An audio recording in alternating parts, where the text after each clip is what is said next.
Before the cosmos, before time itself, there was only the eternal, uncreated God. No stars illuminated the void, no planets orbited, and no measure of days or nights existed. In this profound stillness, God's voice resonated, initiating the grand symphony of creation. With a simple, powerful command, "Let there be light," the darkness was pierced. God separated the light from the darkness, calling the light day and the darkness night. This marked the very first day of existence as we know it. On the second day, God stretched out the expanse, creating the sky. He separated the waters below from the waters above, establishing the firmament. This vast dome became the atmosphere, a protective canopy over the nascent world. The third day brought forth dry ground from the gathered waters.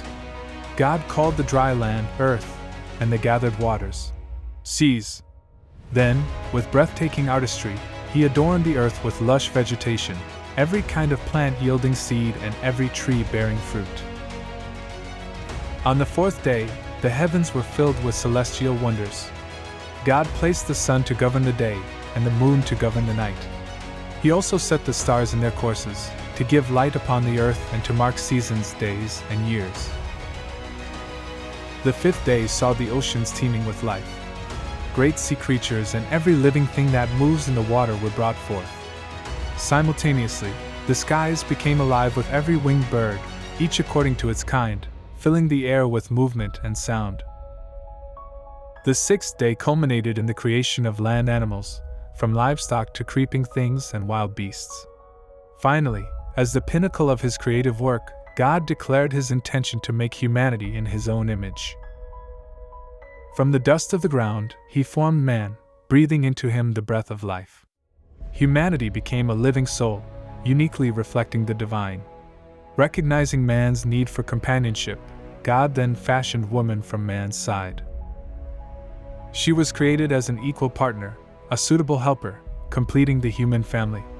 Humanity's purpose was clear: to walk in fellowship with God, to reflect his character, and to exercise benevolent stewardship over all creation.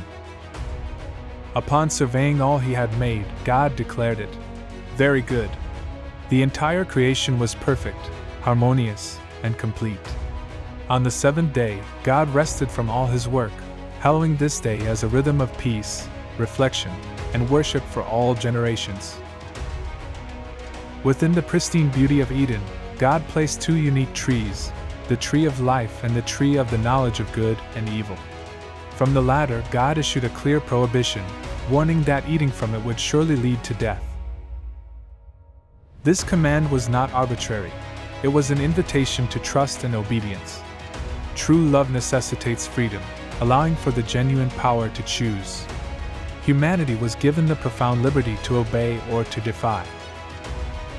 Into this perfect setting slithered the serpent, the most cunning of all creatures. He subtly introduced doubt, questioning God's word and motives. The serpent twisted truth, promising enlightenment and godlike wisdom if they disobeyed. Tragically, the man and woman succumbed to the temptation. They ate the forbidden fruit, shattering the sacred trust. This single act of disobedience irrevocably altered their existence. Their innocence was instantly lost, replaced by overwhelming shame and fear. They attempted to hide from God, a futile gesture revealing their broken fellowship. The perfect communion was severed. Through this act, sin entered the world, bringing with it a curse upon creation itself. The ground would now yield thorns and thistles, and humanity would face toil and hardship. Death, both spiritual and physical, became an inescapable reality. Yet, even in the pronouncement of judgment, God's boundless grace shone through. He immediately offered a promise of redemption, foretelling that the serpent's head would one day be crushed. This was the first glimmer of hope for a fallen world. Outside the garden, humanity began to multiply. Cain and Abel, the first sons of Adam and Eve, brought offerings to God. God favored Abel's offering, which came from a heart of faith, but rejected Cain's. Consumed by jealousy and resentment, Cain harbored deep anger. Despite God's warning against sin crouching at his door, Cain lured his brother Abel into a field and murdered him. Abel's innocent blood cried out from the ground. This first act of fratricide marked a tragic escalation of sin's influence. As generations passed, human hearts turned increasingly towards evil. Violence and corruption became rampant, dominating the thoughts and actions of mankind. The earth became filled with wickedness, grieving the heart of God. Amidst this pervasive depravity, one man, Noah, found favor with God. Noah walked in righteousness and integrity, a beacon of faith in a dark world. God commanded Noah to build a massive ark, a vessel of salvation for his family and pairs of every living creature.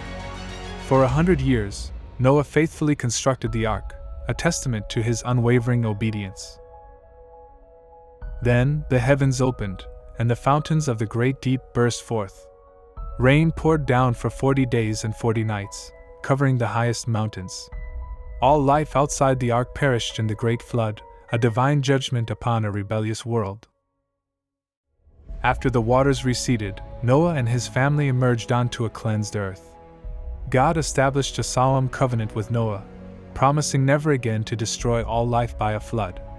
The rainbow became the beautiful, enduring sign of this everlasting promise.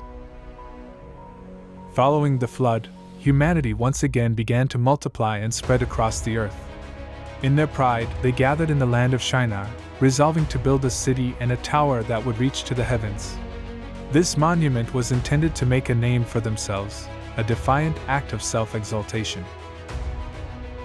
This ambition was a direct challenge to God's command to fill the earth.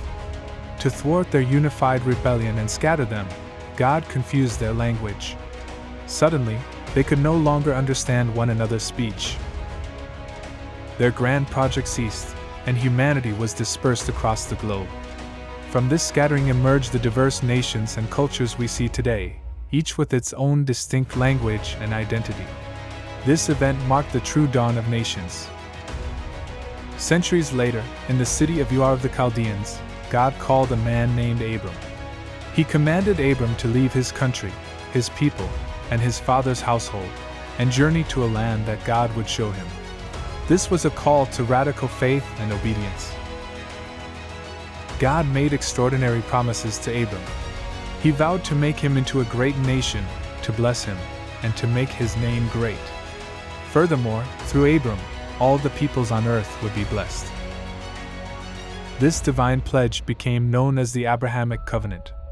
God solemnly promised Abram countless descendants, as numerous as the stars in the sky and the sand on the seashore.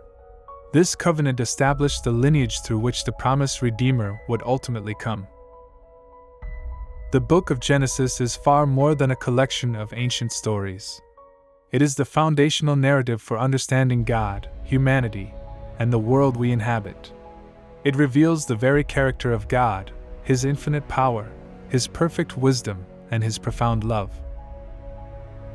Genesis unveils the tragic reality of humanity's rebellion, the devastating consequences of sin, and the brokenness it introduced into creation.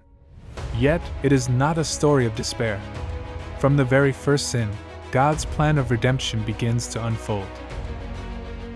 It is a testament to God's unwavering faithfulness, His relentless pursuit of His creation, and His sovereign control over history.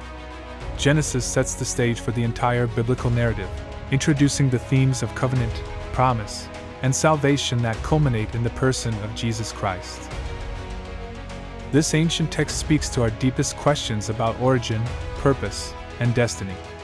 It reminds us that despite our failings, God's love endures, and His plan for restoration has been in motion from the very beginning.